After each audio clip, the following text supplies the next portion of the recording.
The Word of God is alive and powerful, sharper than any two-edged sword, piercing even to the dividing asunder of the soul and spirit, and of the joints and the marrow, and is a critic of the thoughts and intents of the heart. All Scripture is God-breathed, and is profitable for doctrine, for reproof, for correction, for instruction in righteousness, that the man of God might be mature, thoroughly furnished unto all good works. Welcome once again to our daily Bible study through the YouTube channel of the Balbido Evangelistic Ministry. Now, before we start, it's presumed that you, as a believer, have already used the principle of 1 John 1:9, so you can be in fellowship with God once again. And for you, unbeliever, the issue you're facing is using your volition, the positive pole of that volition to believe in Christ as your Lord and Savior. Acts 16:31 says, "Believe on the Lord Jesus Christ, and thou shalt be saved." Therefore, let us pray.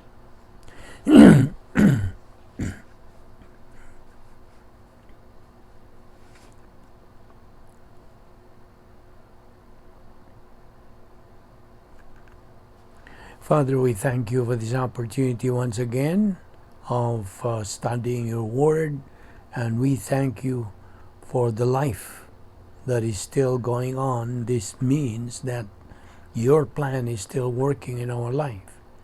And so we pray that you give us the concentration in our study today. This we ask in Christ's name. Amen. We are still concentrating on the topic which we have started a couple of days ago, God's fantastic plan for mankind. Okay, we said yesterday that once a believer is filled by God the Holy Spirit through his utilization of the first problem-solving device, which is rebound of 1 John 1:9, then he is said to be in fellowship with God. And this is the branch and the vine analogy of John 15, verses 1 through 7. Therefore, he is productive of fruit, and which is called the production of divine good.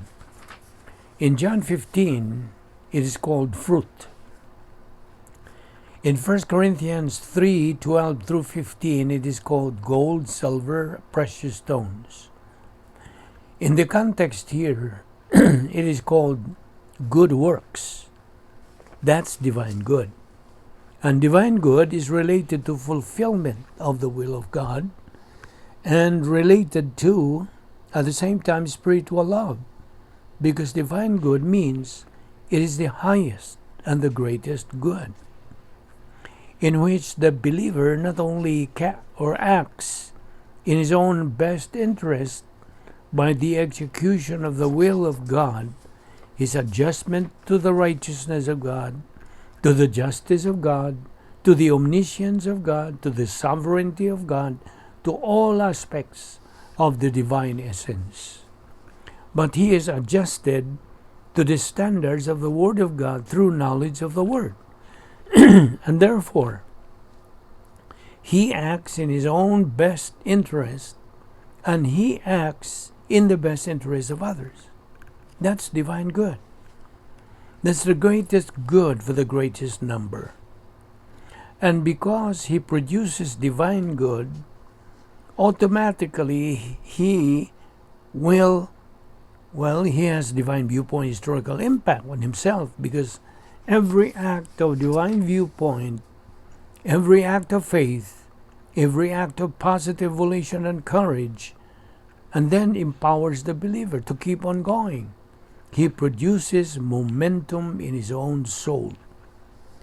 But he also has divine viewpoint, historical impact, and influence on others, which means he influences unbelievers to accept Christ as Savior, and he influences other believers to grow up spiritually by assimilating Bible doctrine. He influences other believers who are functioning with a faithless life to keep on going in doing the right thing. God the Holy Spirit in His post-salvation ministry shows the believer that He's doing the right thing, and influences believers who may be out of fellowship to get their attitude changed, to rebound and get back in fellowship and get plugged into the Word. And listen, this is the kind of believer that God uses. Now, He also operates with the 4 laws: laws of liberty, laws of love, laws of expediency, and laws of supreme sacrifice, in which He orders His life in such a way that He is adjusted to the standards of the truth of the Word of God, that He provides no excuse for a believer to reject doctrine, and no excuse for an unbeliever to reject Christ as Savior, because of the manner in which he conducts his life. So there is an equation related to faith and deliverance. Every unbeliever has the ability to believe. That is faith resident in the soul. And in salvation, the object of the believer's faith is the Lord Jesus Christ. Sirs, what must I do to be saved? Acts 16:30 and 31. Believe on the Lord Jesus Christ, and thou shalt be saved. Now in salvation, faith is directed toward the Lord Jesus Christ. And Acts 4:12 says, neither is there salvation on any other under heaven given among men, whereby we must be saved. There's only one way to get eternal life, and that is faith in the Lord Jesus Christ. There is no other way to get eternal life. It's believe on the Lord Jesus Christ, and thou shalt be saved. That is salvation. Now in phase 2, we have the believer in Jesus Christ. He still has faith resident in his soul. In other words, he still has the ability to believe. But now the object of his faith is changed from one portion of Scripture, and the one portion of Scripture in salvation is every portion of Scripture related to the gospel message. But he has passed through that barrier. He has trusted in Christ as his Savior. We will continue this discussion tomorrow, so don't forget to be with us. Father, we thank you for this opportunity of studying your word today. May God, the Holy Spirit, challenge and motivate us to these things. All this we ask in Christ's name. Amen.